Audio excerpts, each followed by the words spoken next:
दोस्तों ये रियल उपनिषद बुक है। ठीक है, पिछले वीडियो पे हमने जहाँ तक पढ़ा था उसके बाद यहाँ से शुरू करते हैं। दोस्तों रियल रामायण, महाभारत, वेद, पुराण, कामशास्त्र, ये सब अगर आप शुरुआत से पढ़ना चाहते हो, सब बुक पढ़ना चाहते हो, तो इस वीडियो के नीचे चैनल के नेम या पिक्चर पे क्लिक कीजिए, या फिर चैनल का नाम कुछ अलग कुछ रोचक को यूट्यूब पर सर्च करके फिर उस पर क्लिक करके प्लेलिस्ट में जाके पढ़ सकते हैं। तो इससे ब्रह्मस्थान में नाद सुनाई पड़ता है और शांति की नाड़ी से अमृत की वर्षा होने लगती है।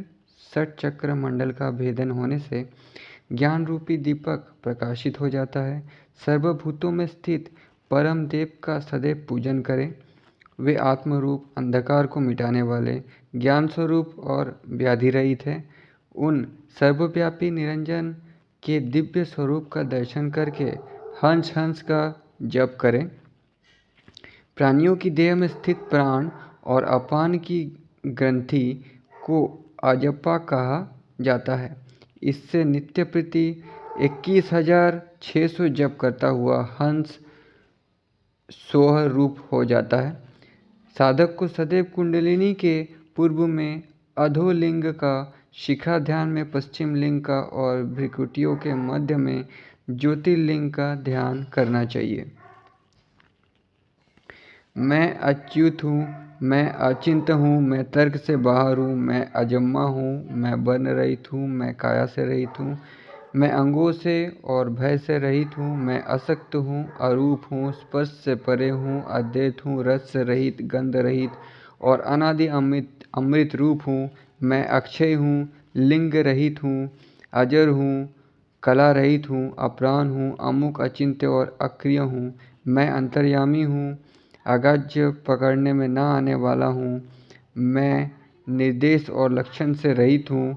मैं अदृश्य हूँ, मैं अवर्ण हूँ, अखंड हूँ, अद्भुत हूँ, अश्रुत हूँ, अदृश्य हूँ, अन्वेषण हूँ, योग्य हूँ और अमर हूँ। मैं वायु रहित, आकाश रहित, तेज रहित, व्यभिचारी, अज्ञ, अजम्मा, अति सूक्ष्म अधिकारी हूँ। मैं सत्व रज तम से रहित हूँ, गुणातीत हूँ, माया रहित, अनुभव स्वरूप हूँ, अनन्य और अविषय हूँ। मैं अद्वैत हूँ, पूर्ण हूँ, ना मैं बाहर हूँ और ना मैं भीतर हूँ। मैं श्रोत रहित हूँ, अदीर्घ हूँ, अव्यक्त हूँ और व्याधि रहित हूँ। मैं अद्वय, अनाद रूप, विज्ञान और अभिकारी हूँ। ऐसा हमें ध्यान करते समय सोचना चाहिए। ठीक है, मैं मतलब आत्मा। मैं मतलब आप अपने शरीर को तो नहीं बोलेंगे ना, शरीर तो एक दिन मिट जाएगा, लेकिन आत्मा जो है, मैं का मतलब आत्मा है यहाँ पे। ठीक है, जैसे कृष्ण गीता में कहते हैं ना कि मैं सबके अंदर बसा हुआ हूँ, मैंने ही सूर्य को ज्ञान दिया था, मैं ही सब कुछ हूँ। तो उनका मैं मतलब क्या? आत्मा। स्पिरिचुअलिटी के चरम शिखर पर जो लोग पहुँच गए होते हैं और जो लोग दिव्य हो गए होते हैं, वो ऐसा बातें करते हैं। तो यहाँ पे मैं का मतलब आत्मा है। फिर कृष्ण ने अर्जुन को अपने आत्मा का विराट स्वरूप दिखाया था। कृष्ण ने अर्जुन को पहले हिप्नोटाइज किया, उसके बाद दिखाया, क्योंकि हिप्नोटाइज करके आप जो भी इंसान को दिखाना चाहे दिखा सकते हैं। अष्टावक्र गीता में राजा जनक भी यही सुनते हैं। अष्टावक्र भी राजा जनक को यही कह रहे हैं। वो डायरेक्टली कहते हैं कि तू अपने आप को आत्मा मान ले। ठीक है, तो मेरा अष्टावक्र गीता, वाल्मीकि रामायण और महाभारत में भगवत गीता आप पढ़ सकते हो। मैं श्रुत रहित हूँ, अदीर्घ हूँ, अव्यक्त हूँ और व्याधि रहित हूँ। मैं अद्वय, आनंद रूप, विज्ञान घन और अभिकारी हूँ। मैंने इससे पहले बहुत सारा बुक पढ़ा है। ठीक है, पहले ही मैंने कहा है कि प्लेलिस्ट में जाके देख सकते हैं। मैं इच्छा रहित हूँ, अकर्ता हूँ, अध्यय हूँ, मैं अविद्याजनित कार्य में हीन हूँ, अगोचर हूँ, अकल्प हूँ, शोक रहित हूँ, विकल्प रहित हूँ, विशेष अग्नि रहित हूँ।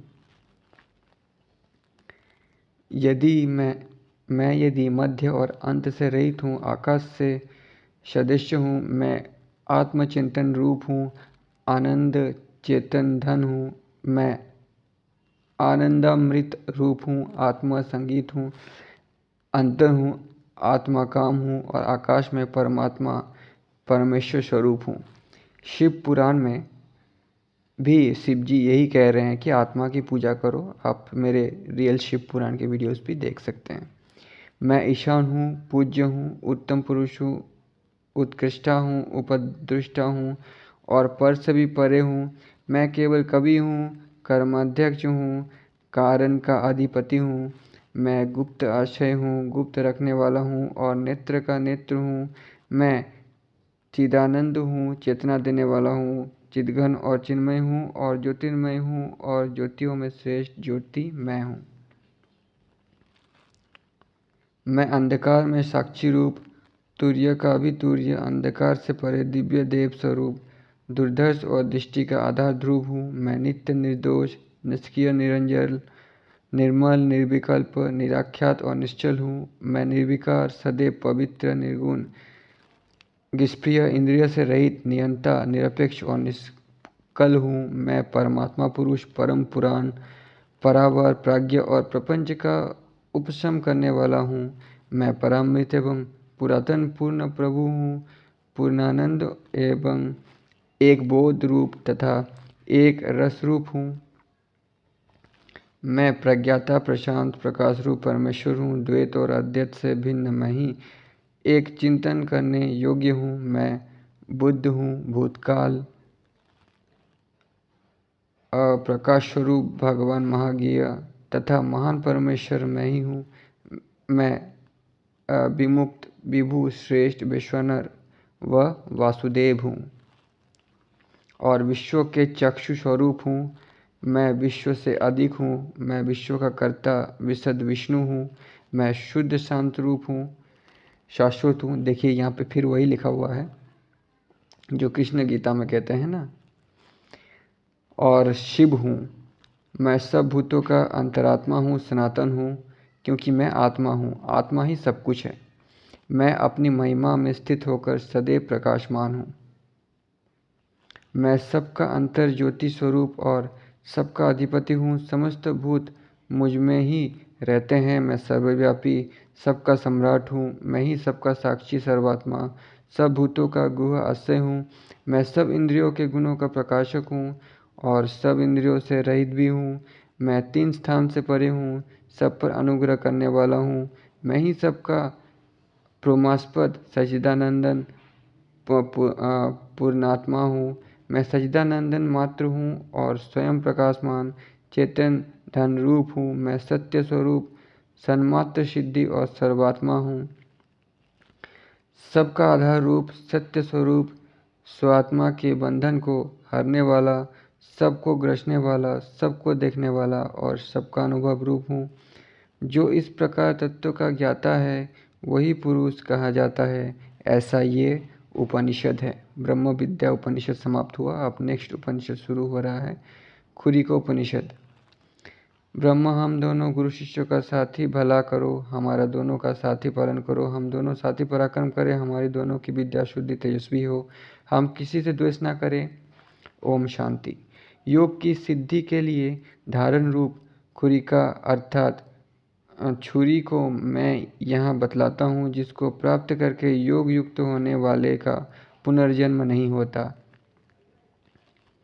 मैं यहाँ बतलाता हूँ जिसको प्राप्त करके हल्ला गुल्ला से रहित ध्यान में आसन लगाकर बैठना, और जैसे कछुआ अपने अवयवों को सिकुड़ लेता है वैसे ही मन को हृदय में रोकना। इसके पश्चात धीरे धीरे बाहर मात्रा वाले ओंकार द्वारा वेद में तत्वार्थ रूप से विधान किया हुआ और ब्रह्म के बतलाए हुए पूर्वक प्राणायाम से समस्त शरीर को पूर्ण करना, जैसा कृष्ण ने गीता में भी अर्जुन को कहा है। बिल्कुल यही चीज़ कहा है। छाती, मुख, रीढ़, गर्दन और हृदय को कुछ ऊंचा रखना, फिर नाक के भीतर चलते प्राण को हृदय में धारण करना। इस प्रकार कुंभक रूप में रहकर वहाँ प्राण के पहुँच जाने पर उसे धीमे धीमे छोड़ना अर्थात रिचक करना। इस प्रकार इस अभ्यास के स्थिर और दृढ़ को हो जाने पर पूर्ण सावधान रहकर पैर के अंगूठे से लेकर दोनों गुल्फों में दो दो, दोनों जांघों में दो दो, दोनों जानुओं में तथा उपस्थ और गुदा इंद्रिज में 3-3 प्राणायाम करने और फिर वायु के स्थान नाभि प्रदेश का आश्रय करना। यहाँ सुषुम्ना नाम की नाड़ी है, वो अनेक नाड़ियों से लिपटी हुई है। उनमें से कितनी ही सूक्ष्म लाल, पीली, काली और तांबे के रंग की है, पर जो नाड़ी अत्यंत सूक्ष्म, पतली और श्वेत है, उनका आश्रय करना जैसे ऊर्ध्व नाभि अपनी लार के तंतु द्वारा संचार करता है, उसी प्रकार योगी को उस नाड़ी में प्राण का संचार करना चाहिए। इसके पश्चात वेदांत में जिसको दहर पुंडरीक कहते हैं, उस हृदय रूप बड़े पुरुष यानी आत्मा का जो स्थान है वो लाल कमल के समान प्रकाशित होता है। उसे भेद कर वायुयुक्त नारी का भरता हुआ कंठ में आता है। इसलिए योगी को बुद्धि के द्वारा निर्मल, अतिशय तीक्ष्ण मन रूप छुरी को लेकर पैरों से ऊपर मध्य भाग में जो नाम तथा रूप है उसे काट डालना, ऐसे तीक्ष्ण मन द्वारा नित्य योग का अभ्यास करना। फिर इंद्र वज्र नाम का स्थान जो जंघा से बतलाया जाता है उसे ध्यान योग के बल से और धारणा से काट डालना। फिर दोनों उरुओं के बीच प्राण को स्थापित करके उसे मर्म भागों में ले जाना चाहिए और 4 बार योगाभ्यास करके निशंक होकर मर्म भागों को काट डालना चाहिए। फिर योगी कंठ के भीतर नाड़ियों को इकट्ठी करता है। उनमें से 101 श्रेष्ठ नाड़ी कही गई है। सुषुम्ना भरत्व में लीन है, पिरजा ब्रह्म है, ईड़ा बाई तरफ रहती है और पिंगला दाहिनी तरफ है। इन दोनों नाड़ियों के बीच जो उत्तम स्थान है उसे जो जानता है वो वेद का जानने वाला है। समस्त सूक्ष्म नाड़ियों की संख्या 72,000 है। नाड़ी इंसान के शरीर के भीतर जो नाड़ी है ना, वो जिनको तैतील कहते हैं, ध्यान योग में ये सब नाड़ियाँ छेदी जाती है। इस सुषुम्ना नहीं छेदी जाती। धीर पुरुष को इस जन्म में आत्मा के प्रभाव से अग्नि के समान तेजस्वी और योग रूपी निर्मल धार वाली मन रूपी छुरी से सब नाड़ियों को छेदना चाहिए। इससे तैतील नाड़ियाँ उसी प्रकार सुवासित हो जाती है जिस प्रकार जवा पुष्पों में तिल सुवासित हो जाते हैं। इस प्रकार सुभाशुभ भावों से सुषुम्ना नाड़ी का ध्यान करना, उसमें भावना करने से मनुष्य पुनर्जन्म से रहित होकर ब्रह्म को प्राप्त करता है। तप द्वारा जिसने चित्त को जीत लिया है वो शब्द रहित एकांत प्रवेश में बैठकर निस्संग तत्व के योग का अभ्यास करे और धीरे धीरे निरपेक्ष हो जाए। हंस जिस प्रकार निशंक होकर आकाश में उड़ जाता है, उसी प्रकार इस अभ्यास द्वारा समस्त बंधनों के कट जाने से बंधन युक्त हो संसार से सदा के लिए पार हो जाता है। जिस प्रकार दिए के बुझने के समय उसका समस्त तेल जल कर समाप्त हो जाता है, उसी प्रकार सब कर्मों को जलाकर भस्म करके ब्रह्म में लय पाता है। प्राणायाम द्वारा अत्यंत तीक्ष्ण बनाई ओंकार रूप धार वाली और वैराग्य पत्थर पर घिसी हुई मन रूपी छुरी से संसार रूपी सूत्र को काटकर योग वेत्ता मनुष्य फिर उसके द्वारा नहीं बन जाता। जब वो कामनाओं से छूटता है और समस्त ऐषणाओं से रहित होता है तब अमृतत्व को पाता है। इस प्रकार संसार को काट डालने पर वो बंधन में नहीं पड़ता, ऐसा यह रहस्य है। अथर्ववेद का खुरिकोपनिषद यहाँ पे समाप्त हुआ। अब नेक्स्ट उपनिषद योग तत्व उपनिषद। ओम शांति। वही लिखा हुआ है जो शुरुआत में लिखा हुआ था। योगियों की हित दृष्टि से मैं योग तत्व को कहता हूँ, जिसके सुनने और पढ़ने से सर्व पाप छूट जाते हैं। विष्णु ही महायोगी, सब भूतों के आदि महाभूत और महातपस्वी हैं। तो विष्णु ने विष्णुपद महातपस्वी तपस्या से और योगी बन के ही पाया है, इसलिए महातपस्वी और महायोगी कहा गया है। वे पुरुषोत्तम। तो ये विष्णु का एग्जैक्ट, विष्णु कौन है ये पूछेगा तो यही है एग्जैक्ट डेफिनेशन। वे पुरुषोत्तम तत्व मार्ग में दीपक के समान प्रकाशमान हैं। ब्रह्मा जी ने उन जगत स्वामी की आराधना करके और प्रणाम करके पूछा, अष्टांग युक्त योग का मुझे उपदेश दे। ये सुनकर हसिकेश ने कहा कि मैं उस तत्व को कहता हूँ, तू ध्यान पूर्वक श्रवण कर। सब जीव माया के सुख दुख रूपी जाल फंसे हैं। इस माया के जाल को काटकर उनको मुक्ति का मार्ग दिखलाने वाला और जन्म जरा व्याधि से छुटकारा दिलाने वाला मार्ग यही है। केवल्य रूपी परम पद अन्यान्य मार्गों का आश्रय लेने से दुष्प्राप्य रहता है। तरह तरह के शास्त्रों के मतों में पढ़कर ज्ञानियों की बुद्धि मोहित हो जाती है। उस अनिर्वच्य पद का वर्णन देवता भी नहीं कर सकते, तब उस स्वात्म प्रकाश रूप का वर्णन शास्त्रों में कैसे किया जा सकता है। वो निष्कल, निर्मल, शांत, सर्वातीत, निरामय तत्व जीव रूप में पुण्य और पाप के फलों से युक्त हो जाता है। यहाँ प्रश्न होता है कि जब वो परमात्मा पद नित्य सब भाव से अतीत ज्ञान रूप और माया से रहित है, तो वो जीव भाव को कैसे प्राप्त होता है। उसमें जल के समान स्फुरन हुआ और उसमें अहंकार की उत्पत्ति हुई और 5 महाभूत रूप धातु में बंधा गुणात्मक पिंड हुआ। उसने सुख दुख से युक्त होकर जीव भावना की, इससे उसे जीव नाम दिया गया। काम, क्रोध, भय, मोह, लोभ, मद, रजोगुण, जन्म, मृत्यु, कापन्य, शोक, तंद्रा, क्षुधा, तृषा, तृष्णा, लज्जा, भय, दुख, विषाद, हर्ष, इस सब दोषों से युक्त हो जाने पर जीव को केवल माना जाता है। अब इन दोषों को दूर करने का उपाय कहा जाता है। योग रहित ज्ञान किस प्रकार मोक्ष देने वाला हो सकता है। ज्ञान रहित योग से भी मोक्ष प्राप्त नहीं हो सकती, इसलिए मोक्ष के अभिलाषी को ज्ञान और योग दोनों का अभ्यास करना चाहिए। अज्ञान से ही संसार है और ज्ञान द्वारा ही इससे निवृत्त हो सकती है। ज्ञान स्वरूप ही आदि में है और ज्ञान के द्वारा ही ज्ञेय की को प्राप्त हो सकती है, जिससे अपने स्वरूप का ज्ञान हो और केवल्य पद, परम पद, निष्कल, निर्मल, सच्चिदानंदन रूप का उत्पत्ति, स्थिति, संहार, स्फुरन का ज्ञान हो, वही वास्तविक ज्ञान है। इससे आगे योग के विषय में कहते हैं, हे ब्रह्मा, व्यवहार की दृष्टि से योग के अनेक भेद है। मंत्र योग, लय योग, हठ योग और राजयोग। योग की 4 अवस्थाएं सर्वत्र बतलाई गई हैं, आरंभ, घट, परिचय और निष्पत्ति। इनके लक्षण संक्षेप में कहे जाते हैं। जो मात्रा युक्त 1200 जप करता है वो कम में अनिमा आदि का ज्ञान करता है, पर इस प्रकार के योग अल्प बुद्धिजन करते हैं और वे अधम श्रेणी के साधक होते हैं।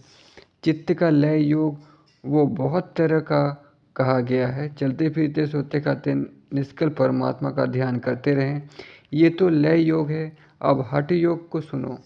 यम, नियम, आसन, प्राणायाम, प्रत्याहार, धारणा, भ्रिकुटी के मध्य में श्रीहरि का ध्यान, समाधि, समयावस्था को अष्टांग योग कहते हैं।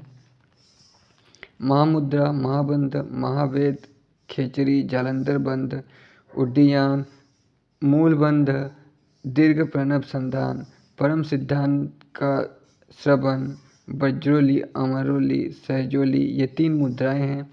हे ब्रह्मा, अब इनमें से प्रत्येक के लक्षण सुन। यमों में एकमात्र सूक्ष्म आहार ही मुख्य है और नियमों में अहिंसा प्रधान है। सिद्ध, पद्म, सिंह तथा भद्र, ये 4 आसन मुख्य है। प्रथम अभ्यास काल में विघ्न होते ही हैं, जैसे आलस्य, अपनी बड़ाई, धूर्तपने की बातें, मंत्रादिक का साधन। बुद्धिमान साधक धातु, रुपया और स्त्री की ललुपता को मृग तृष्णा समझकर और विघ्न रूप जानकर त्याग दे, तब उसे पद्मासन लगाकर प्राणायाम का अभ्यास करना चाहिए। और इसके लिए सर्वप्रथम एक अच्छी सी कुटिया छोटे द्वार वाली और बिना छेद के बनाएं। उसको गोबर से लीप कर सुंदर बनाएं और भली प्रकार स्वच्छ करें और प्रयत्नपूर्वक खटमल, मच्छर, मकड़ी आदि जीवों से रहित करें। उसे प्रतिदिन झाड़ बुहाड़ कर साफ करता रहे और धूप, गूगल आदि की खुनी से सुभाषित करे। ना तो बहुत ऊंचा ना बहुत नीचे ऐसे वस्त्र, मृगचर्म और कुश के आसन पर बैठकर पद्मासन लगाएं। यानी पद्मासन प्राणायाम जो है ना, वही। शरीर को सीधा रखे, हाथ जोड़कर इष्ट देवता को प्रणाम करें। इसके पश्चात दाएं हाथ के अंगूठे से पिंगला को दबाकर धीरे धीरे वायु को भीतर खींचे और उसे यथाशक्ति रोककर कुंभक करें। फिर पिंगला द्वारा उस वायु को साधारण गति से बाहर निकाल दे। तत्पश्चात पिंगला से वायु को पेट में भरे और यथाशक्ति धारण करके ईड़ा द्वारा रेचक करे। इस प्रकार जिस तरफ के नाखूने से वायु निकले उसी तरफ से पुनः भर कर दूसरे से निकालता रहे, ना तो वेग से ना धीरे से, जान की प्रदक्षिणा करके एक चुटकी बजाए। इतने समय को एक मात्रा कहा जाता है। पहले ईड़ा से 16 मात्रा तक वायु को खींचे, फिर 64 तक कुंभक करे और तब 32 तक पिंगला नाड़ी से रेचक करे।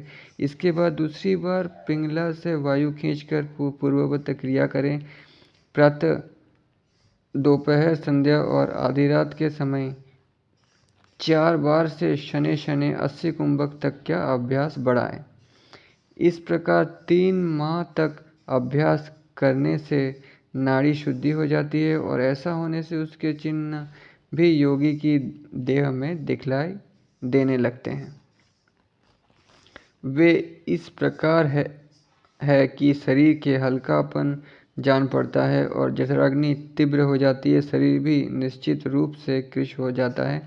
इस अवसर पर योग में विघ्न डालने वाला आहार त्याग देना चाहिए। नमक, तेल, खटाई, गर्म, रूखा, तीक्ष्ण भोजन, हरे साग, हींग आदि मसाले, आग से तापना, स्त्री प्रसंग, अधिक चलना, प्रातः काल का स्नान, उपवास और अन्य काया को क्लेश देने वाले कार्यों को त्याग दें। अभ्यास काल के आरंभ में दूध घी का भोजन ही श्रेष्ठ है। गेहूँ, मूंग, चावल का भोजन योग की वृद्धि करने वाला होता है। इस प्रकार अभ्यास करने से वायु को यथेष्ट धारण करने की शक्ति प्राप्त हो जाती है। यथेष्ट वायु धारण कर सकने पर केवल कुंभक सिद्ध हो जाती है और तब रेचक और पूर्वक त्याग दे। फिर उस योगी के लिए तीनों लोकों में कुछ भी दुर्लभ नहीं रहता। अभ्यास करते समय जो पसीना निकल आवे उसे शरीर में ही मर लेना चाहिए। इसके पश्चात वायु की धारणा शक्ति धीरे धीरे बढ़ती रहे। इससे आसन पर बैठे हुए साधक के देह में कंप होने लगता है। इससे अधिक अभ्यास होने पर मेंढक की सी चेष्टा होने लगती है, अर्थात जिस प्रकार मेंढक उछलता है और फिर जमीन पर आ जाता है, उसी प्रकार की दशा पद्मासन पर बैठे योगी की होती है। जब अभ्यास और बढ़ता है तो वो भूमि से ऊपर उठने लगता है, पद्मासन पर बैठे हुए ही भूमि से ऊपर रहता है। इस प्रकार और भी अतिमानुषी चेष्टाएं करने लगता है। इस प्रकार की सामर्थ्य और शक्ति को किसी को दिखलाना नहीं चाहिए, वरन स्वयं ही देखकर अपनी उत्साह वृद्धि करनी चाहिए। फिर थोड़ा बहुत कष्ट योगी को पीड़ित नहीं कर सकता। मल और मूत्र घट जाता है, निद्रा भी अल्प हो जाती है। कीचड़, नाक, थूक, पसीना, मुख की दुर्गंध आदि उनको फिर नहीं होती और अभ्यास बढ़ाने से बड़ी शक्ति प्राप्त हो जाती है। इस प्रकार भूचर सिद्धि प्राप्त होने से समस्त भूचरों पर विजय प्राप्त हो जाती है। व्याघ्र, सरभ, हाथी, हवई, सिंह आदि योगी के हाथ के मारने से ही मर जाते हैं। उसका स्वरूप भी कामदेव के समान सुंदर हो जाता है। तो ऐसा करने से शक्ति भी बढ़ता है और रूप भी बढ़ता है। कहने का मतलब ये है, उसके रूप को देखकर अनेक स्त्रियां उस पर मोहित होकर भोग की आकांक्षा करने लगती है। पर यदि योगी ऐसा करेगा तो उसका वीर्य नाश हो जाएगा। इसलिए स्त्रियों का ध्यान न करके दृढ़तापूर्वक अभ्यास करते जाना चाहिए। वीर्य धारण करने से योगी की देह में सुगंध आने लगती है। तब एकांत स्थान में बैठकर फ्लूत मात्रा में प्रणव का जप करें, जिससे पूर्व जन्म के पापों का क्षय हो। ये प्रणव मंत्र सब प्रकार के विघ्नों और दोषों को दूर करने वाला है और इसका अभ्यास करने से सिद्धियां प्राप्त होने लगती है। तब वायु धारण का अभ्यास करते रहने से घटावस्था प्राप्त होने लगती है। इसमें प्राण, अपान, मन, बुद्धि, जीव और परमात्मा में अवरोध होकर जो पारस्परिक एकता स्थापित होती है, उसके चिन्ह अब आगे कहे जाते हैं। पहले जितना अभ्यास किया जाता है अब चौथाई करें। दिन या रात्रि में एक प्रहर मात्र अभ्यास करें। केवल कुंभक दिन में एक बार करें और कुंभक में स्थिर होकर इंद्रियों को अनेक विषयों से खींच कर लावे, यही प्रत्याहार होता है। उस समय नेत्रों से जो कुछ भी देखे उसका आत्मवत समझे, जो कुछ कानों से सुने, जो कुछ नाक से सूंघे, उन सब को आत्मभावना से ही ग्रहण करें। जीवा द्वारा जिस रस को ग्रहण करे उसे भी आत्मरूप समझे। त्वचा से जो स्पर्श हो उसमें भी आत्मा ही भावना करे। इसी प्रकार ज्ञानेंद्रियों के जितने विषय हैं उन सब का साधन करें और दिन में 1 प्रहर तक इसका अभ्यास किया करें। इस प्रकार के अभ्यास से जैसे जैसे योगी की चित्त सामर्थ्य बढ़ती जाएगी, वैसे वैसे ही उसे दूर से सुन सकना, दूरदर्शन, क्षण भर में दूर से आ जाना, वाक्य सिद्धि चाहे जैसा रूप धारण कर लेना, अदृश्य हो जाना, उसका मल मूत्र लगने से लोहे का सोना हो जाना, आकाश में गमन कर सकना आदि सिद्धियां प्राप्त होने लगती है। बुद्धिमान योगी सदैव इसकी तरफ ध्यान रखें। सिद्धियां मतलब जो अष्ट सिद्धि है, जो सुपर नेचुरल पावर बोलते हैं, वो ऐसा करने से आता है। ऐसा पहले के ऋषि का मान्यता था कि अगर ऐसा करते हैं तो ऐसा इंसान के साथ होता है। पर ये सब योग के सिद्ध होने में विघ्न रूप है। बुद्धिमान को उनसे बचना चाहिए और अपनी इस प्रकार की सामर्थ्य को कभी किसी के सामने प्रकट ना करें। इसीलिए सर्वसाधारण के सामने उसे पागल, अंधा, बहरे की तरह बनकर रहना चाहिए और अपनी सामर्थ्य को सब प्रकार से गुप्त रखना चाहिए। शिष्यगण अपने कार्य के लिए योगी से अवश्य प्रार्थना करेंगे, पर उनके काम में पढ़कर अपने अभ्यास को ना भूल जाना चाहिए। उसे गुरु के वाक्य को स्मरण करके सदैव अभ्यास में ही लगे रहना चाहिए। इस प्रकार निरंतर योगाभ्यास से घटावस्था प्राप्त हो जाती है। पर इस प्रकार की सिद्धि अभ्यास द्वारा ही प्राप्त हो सकती है, केवल बातों से कुछ नहीं हो सकता। इसीलिए प्रयत्नपूर्वक योग का अभ्यास करते रहना चाहिए। फिर अभ्यास योग से परिचय अवस्था आरंभ होती है। उसके लिए यत्नपूर्वक वायु सहित और कुंडली का साधन करके भावनापूर्वक सुषुम्ना में प्रवेश करना, वहाँ के अवरोध को जीत कर वायु के सहित महापथ में अग्रसर होना। जिसका चित्त पवन सहित सुषुम्ना में प्रवेश कर जाता है, उसके लिए पृथ्वी, जल, अग्नि, वायु और आकाश, इन पंच महाभूत रूपी देवताओं की 5 प्रकार की धारणा हो जाती है। पैरों से जानु प्रयत्न पृथ्वी तत्व का स्थान कहा गया है। पृथ्वी 4 कोने वाली पीत वर्ण ल अक्षर युक्त होती है। पृथ्वी तत्व में वायु का आरोप करने और ल को उसमें युक्त करके उसमें सुवर्ण के से रंग वाले 4 भुजा और 4 मुंह वाले ब्रह्मा का ध्यान करें। इस प्रकार 5 घड़ी तक ध्यान करने से पृथ्वी तत्व जय हो जाता है। इस पृथ्वी योग के प्रभाव से योगी मृत्यु को प्राप्त नहीं होता है। जानु से गुदा स्थान तक जल तत्वों का स्थान कहा गया है। ये अर्धचंद्र के रूप में भ बीज वाला होता है। इस जल तत्व में वायु का आरोप करके व को संबंधित करके 4 भुजा किरीट धारण किए, शुद्ध स्फटिक के सदस्य पीत वस्त्र धारण किए अच्युत देव नारायण का ध्यान करें। इस प्रकार 5 घड़ी तक ध्यान करने से प्रभु सब पापों से छुड़ा देते हैं। फिर उसे जल से किसी प्रकार का भय नहीं रहता, ना जल से उसकी मृत्यु हो सकती है। गुदा से हृदय तक अग्नि का ध्यान कहा गया है। अग्नि 3 कोण वाला लाल रंग का और र अक्षर युक्त होता है। अग्नि में वायु का आरोप करके उस र अक्षर को संबोधित करके 3 मंत्रों वाले वरदान देने वाले तरुण आदित्य के समान प्रकाशमान सर्वाग्य में भस्म लगाए भगवान रुद्र का प्रसन्न मन से ध्यान करें।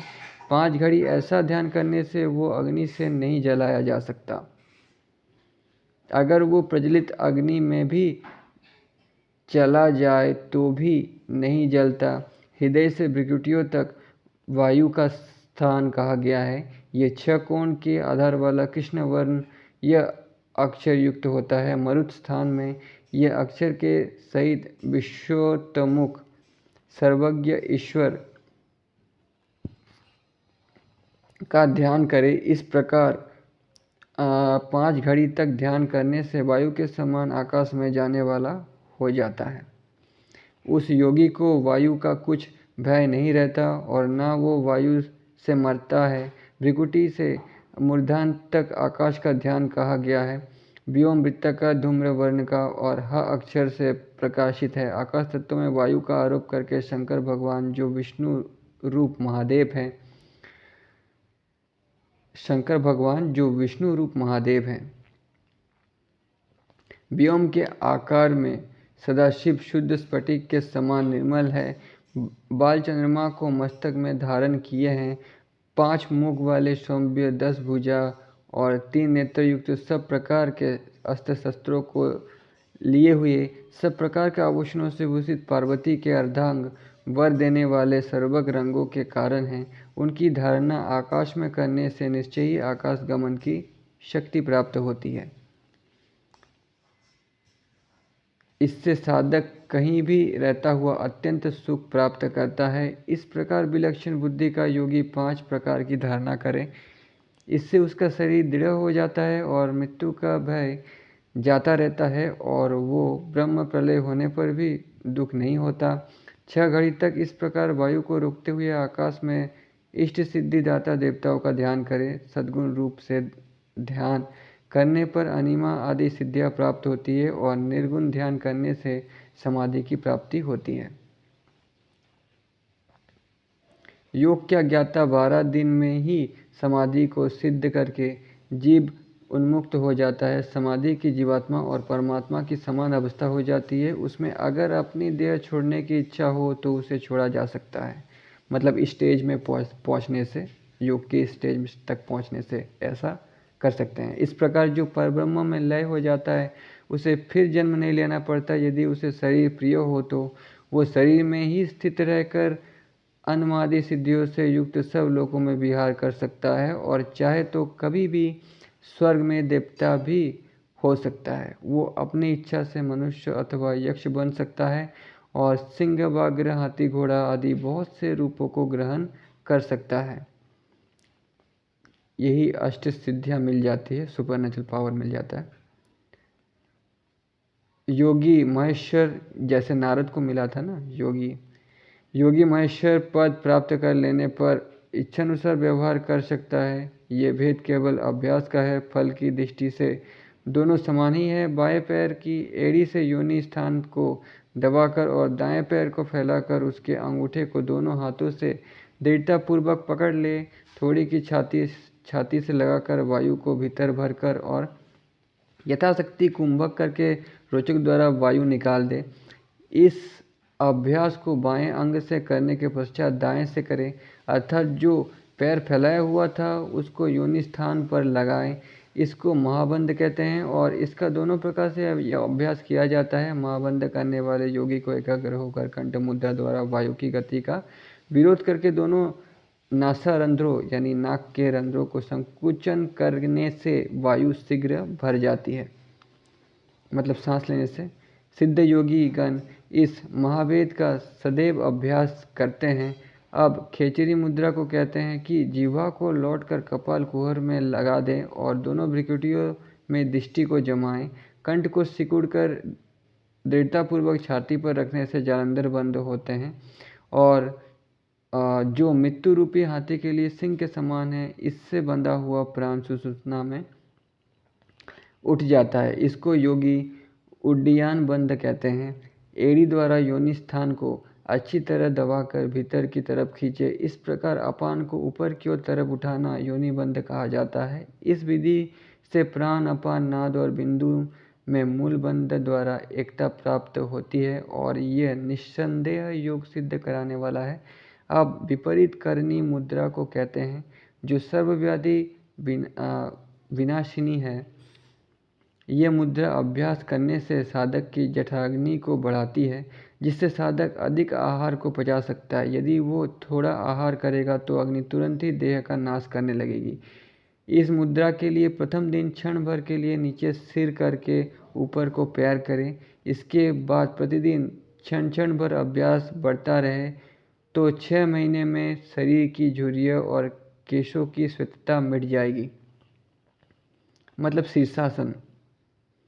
जो नित्य प्रति 1 पहर तक इसका अभ्यास करता है वो काल को भी जीत सकता है। अब वज्रली मुद्रा को कहते हैं कि जो योगी उसे करता है वो शीघ्र ही सिद्ध बन सकता है।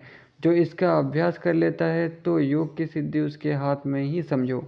वो भूत भविष्य का ज्ञाता हो जाता है और निश्चय ही आकाश मार्ग से चलने लगता है। जो नित्य प्रति अमरी का पान करता है और उसकी नासिका द्वारा नश्य लेता है और ब्रजोली का साधन करता है तो वो अमरोली का साधक कहा जाता है। तब वो गज योग करने वाला हो जाता है, इसमें संशय नहीं है। सज योग के हो जाने से योगी को हठ योग की शारीरिक क्रियाओं की आवश्यकता नहीं रहती, उसको निश्चित रूप से विवेक और वैराग्य प्राप्त हो जाता है। विष्णु भगवान ही महायोगी, महाभूत स्वरूप और महातपस्वी हैं और उनके जैसा हमको भी होना है। तत्व मार्ग पर चलने वाले को वो पुरुषोत्तम दीपक के समान स्पष्ट दिखलाई पड़ते हैं। ये जीव नाना योनियों में भ्रमण करता हुआ मनुष्य योनि में आता है। एक समय वो जिस स्तन को पीता है, दूसरी अवस्था में वैसे ही स्तन को दबाकर प्रसन्नता का अनुभव करता है। जिस योनि से जन्म लिया था वैसे ही योनियों में रमण करता है। एक जन्म में जो माता होती है वो अन्य जन्म में भार्या हो जाती है, और जो भार्या होती है वो माता बन जाती है दूसरा जन्म में। जो पिता होता है वो पुत्र बन जाता है, और जो पुत्र पिता या माता बन जाती है, और पुत्र पिता या माता बन जाती है। जो पिता होता है वो पुत्र बन जाता है, और जो पुत्र वो पिता के रूप में जन्म ग्रहण कर लेता है। इस प्रकार ये संसार चक्र कृप चक्र पानी खींचने की रहट के समान है, जिसमें प्राणी विभिन्न योनियों में आवागमन करता रहता है। 3 लोक हैं, 3 वेद हैं, 3 संख्या है, 3 स्वर है, 3 अग्नि है, 3 गुण है, 3 अक्षरों में सब कुछ स्थित है। इन 3 अक्षरों और आधे अक्षरों का भी योगी को अध्ययन करना चाहिए। सब कुछ उसी में पिरोया हुआ है, वही सत्य है, वही परम पद है। जिस प्रकार फूल में महक होती है और दूध में घी होती है, तिलों में तेल होता है, पत्थर में सोना होता है, उसी प्रकार वो भी सब में व्याप्त है हृदय रूप में। जो कमल उसका मुख नीचे की तरफ है और उसकी डंडी ऊपर है, नीचे बिंदु है, उसी में मन स्थित है। ओकार में रेचक किया हुआ कमल ओकार में भेदा जाता है और मकार में नाद को प्राप्त होता है। अर्घमाता निश्चल शुद्ध स्फटिक के सदस्य निष्कल और पापनाशक है। इस प्रकार योग युक्त हुआ पुरुष मुक्ति को प्राप्त करता है। जिस प्रकार कछुआ अपने हाथ पैरों सिर को अपने भीतर कर लेता है, उसी प्रकार सब द्वारों से भरकर दबाया हुआ वायु 9 द्वारों के बंद होने से ऊपर चला जाता है। घड़ा के मध्य में रखा दीपक जिस प्रकार होता है, उसी प्रकार कुंभक को जानो। इस योग साधन में 9 द्वारों के रोके जाने पर निर्जन और निरुपद्रव स्थान में आत्मा मात्र ही शेष रहता है। ऐसा ये उपनिषद है। योग तत्व उपनिषद यहाँ पर समाप्त हुआ। सुबाला उपनिषद शुरू हो रहा है। प्रथम खंड। सृष्टि से पहले क्या था, इस विषय में ऋषियों ने प्रश्न किया। तो दोस्तों सृष्टि से पहले क्या था, ये बहुत प्रश्न किया जाता है। तो पहले भी ऐसा ही किया जाता था। पहले के लोग ऋषि लोग घर से बाहर रहते थे, सारा जीवन बाहर रहते थे, बहुत सारे प्रश्न चलता था, उसी का सलूशन वो लोग ढूंढने की कोशिश करते थे। इस विषय में ऋषियों ने प्रश्न किया। तब उनमें से मुख्य ऋचक ऋषि से घुरांगिरस ऋषि ने कहा, सृष्टि के पहले सत्य नहीं था, असत भी नहीं था, मतलब पॉजिटिव नेगेटिव कुछ भी नहीं था, और सदा सत भी न था। इनमें से तमस अज्ञान उत्पन्न होता है। इस तमस से भूतादि अहंकार की उत्पत्ति होती है। अहंकार से आकाश, आकाश से वायु, वायु से अग्नि, अग्नि से जल और जल में पृथ्वी हुई। यही ब्रह्मांड रूप अंडा हो गया। इसमें केवल 1 वर्ष तक रहकर पुरुष ने उसके 2 भाग किए। नीचे का भाग भूमि बन गया और ऊपर का आकाश हो गया। बीच में दिव्य पुरुष 1000 मस्तक वाला, 1000 आँखों वाला, 1000 पैरों वाला, 1000 हाथों वाला रहा। उसने पहले भूतों की मृत्यु बनाया। वो 3 अक्षर वाला, 3 मस्तक वाला, 3 पैर वाला और छोटा सा फरसा धारण किए हुआ था। उसका नाम ब्रह्म था। उसी ने ब्रह्मा में प्रवेश किया। उसने 7 मानुषिक पुत्र उत्पन्न किए। वे प्रजापति हुए, ब्राह्मण विराट का मुख हुआ, क्षत्रिय दोनों भुजाओं के रूप में हुए, वैश्य दोनों उरुओं के रूप में हुए और दोनों पैरों से शूद्र हुए। कहने का मतलब ये है कि पैरों का जो वैल्यू है, पैरों का जो काम है, वो शूद्रों का वही काम है, सेवा करना, क्योंकि पैर जो है वो शरीर को लेके चलता है। ठीक है, तो इस तरह से सभी वर्णों को डिफाइन करने के लिए ऐसा एग्जाम्पल दिया हुआ है। ऐसा मतलब पैरों से हुआ, ऐसा मतलब क्या है कि पैरों का जैसा काम करने वाला। कहने का मतलब ये है, ऐसा नहीं है कि पैरों से शूद्र उत्पन्न हुए। चंद्रमा उसके मन से उत्पन्न हुआ और चक्षु में से सूर्य हुआ, कान में से वायु हुआ और हृदय में से प्राण हुआ। इस प्रकार ये सर्व जगत उत्पन्न होता है।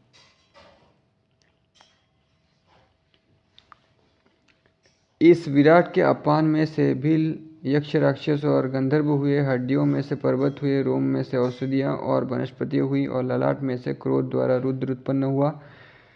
तो दोस्तों, हमने मार्कंडेय पुराण में भी यही पढ़ा था कि ब्रह्मा ने शिव को उत्पन्न किया। फिर यहाँ भी यही लिखा हुआ है कि रुद्र की उत्पत्ति हुई। वो विराट पुरुष सबसे महान भूत रूप है। उसका जो शास्त्रोभास है वही ऋग्वेद, यजुर्वेद, सामवेद, अथर्ववेद, शिक्षा, कल्प, व्याकरण, निरुक्त, छंद, ज्योतिष शास्त्र, न्याय, मीमांसा, धर्मशास्त्र, व्याख्या, नाना व्याख्याएं और सब प्राणी हैं। वो सुवर्ण के समान तेजस्वी और उसी में ये आत्मा और समस्त लोग स्थित है।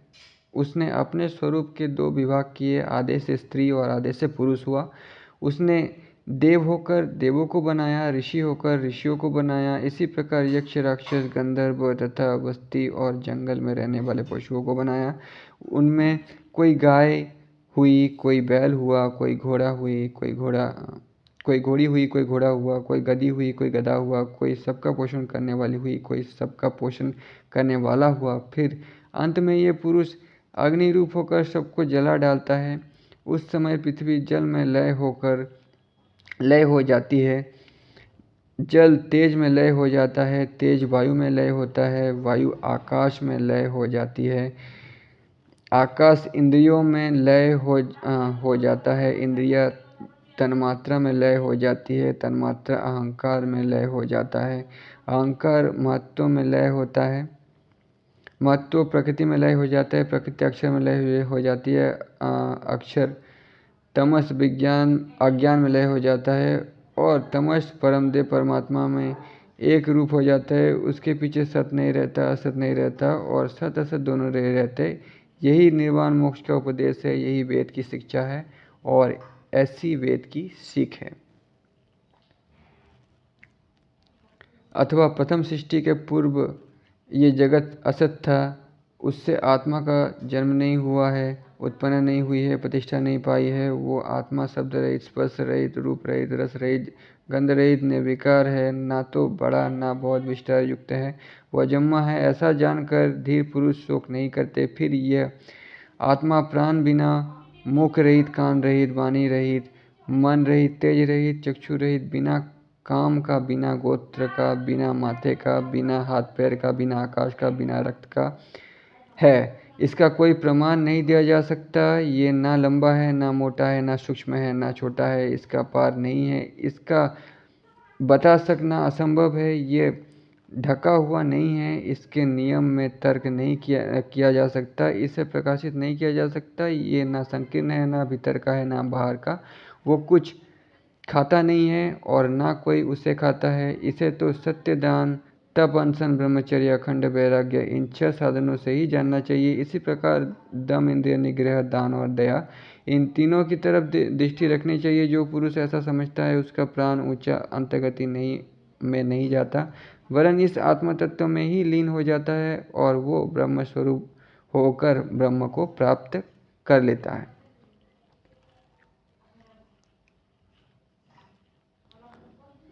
हृदय के मध्य लाल मांस का पिंड है, उसी के मध्य में वो सूक्ष्म आत्म तत्व है। वो रात्रि में विकसित होने वाले कमल की तरह श्वेत वर्ण का और अनेक प्रकार से विकास को प्राप्त हुआ है। हृदय के 10 छिद्र है जिनमें प्राण रहते हैं। उपासना करने वाला जब प्राणों के साथ संयुक्त होता है तब नदियों और बहुत से नगरों को देखता है।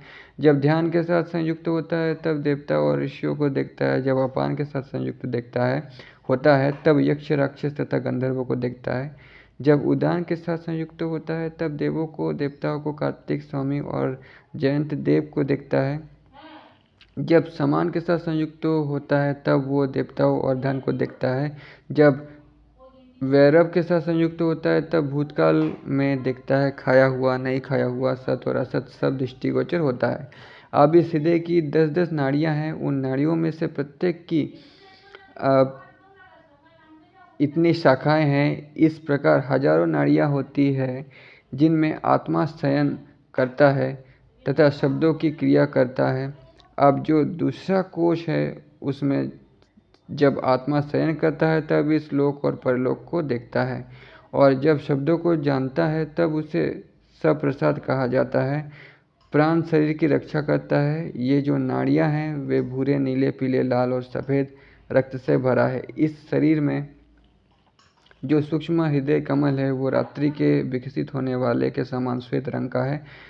उसका अनेक प्रकार से विकसित हुआ है। जैसे बाल को हजारों हिस्सों में चीर दिया जाए वैसे ही सूक्ष्म हिता नाम की नाड़ियाँ है। हृदय का श्रेष्ठ कवच है, उसमें ये दिव्य आत्मा निवास करता है। जब वो निद्रित अवस्था में होता है तो किसी प्रकार की कामना की इच्छा नहीं करता, किसी प्रकार का स्वप्न भी नहीं देखता। वहाँ देव नहीं है, देवताओं के लोक नहीं है, यज्ञ नहीं है, यज्ञ की क्रियाएं नहीं है, माता नहीं है, पिता नहीं है, बंधु नहीं है, बांधव नहीं है, चोर नहीं है और ब्रह्म हत्याकारी नहीं है। वो तेज रूप है, अमृत है, जल में ये जल रहता है। ये एक वन की तरह है। इस मार्ग से आत्मा जागृत अवस्था की तरफ दौड़ता है, ऐसा सम्राट जनक कहते थे। जनक मतलब अष्टावक्र का ज्ञान जिसको मिला था, सीता के पिता राजा जनक। आत्मा उस स्थान में रहने वालों को स्थान देती है। नाड़ी उसका मूल स्थान है। चक्षु अब आध्यात्म है, देखा जाने वाला पदार्थ अधिभूत है, और सूर्य उसमें अधिदेवत है। उसका मूल स्थान नाड़ी है। चक्षु में देखे जाने वाले पदार्थ में, सूर्य में, नाड़ी में, प्राण में, विज्ञान में, आनंद में, हृदयाकाश में और सर्व शरीर में जो संचार करता है वो आत्मा है। उसकी उपासना करनी चाहिए। वो विद्यावस्था रहित, अमर, भय रहित, शोक रहित और अनंत है। इस प्रकार इंद्रिय आध्यात्म है। सुना जाने वाला शब्द अधिभूत है और दिशाएं उसमें अधिभूत है। इन तीनों का मूल स्थान नाड़ी है। श्रोत्र में, सुने जाने वाले शब्दों में, दिशाओं में, नाड़ी में, प्राण में, विज्ञान में, आनंद में, हृदयाकाश में और समस्त शरीर के भीतर संचार करता है वो आत्मा है। उसकी उपासना करनी चाहिए। ये विद्यावस्था रहित, अमर, भय रहित, शोक रहित तथा अनंत है। शिव पुराण, मैंने जब शिव पुराण पढ़ा था, मेरे शिव पुराण की भी वीडियोस आप देख सकते हैं, रियल शिव पुराण, उसमें भी शिव जी आत्मा की पूजा करने की बात कहते हैं। ये विद्यावस्था रहित है। इसी प्रकार नासिक इंद्रिय आध्यात्म में, सुगा जाने वाला अधिभूत है। पृथ्वी उसमें आदिदेवत और नाड़ी उसका मूल स्थान है। जो नाक में, सूंघे जाने वाले गंध में, पृथ्वी में, नाड़ी में अनंत है। इसी प्रकार जीव आध्यात्म है। स्वाद लेना अधिभूत है। वरुण उसमें आदिदेवत देव है और नाड़ी उसका मूल स्थान है। जो जीव में, स्वाद लेने में, रस में, वरुण में और नाड़ी में अनंत है। इसी प्रकार त्वचा इंद्रिय अध्यात्म है। स्पर्श करना अधिभूत है। वायु उसमें आदिदेवत है, देव है और नाड़ी उसका मूल स्थान है।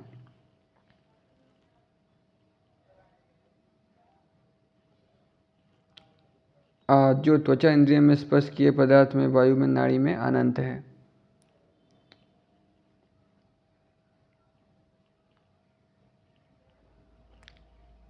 तो दोस्तों वीडियो बहुत बड़ा हो गया है, ठीक है। वीडियो को समाप्त करते हैं। आज की वीडियो पे इतना ही। इसके बाद यहाँ से हम लोग नेक्स्ट वीडियो पे पढ़ेंगे। तो तब तक के लिए धन्यवाद।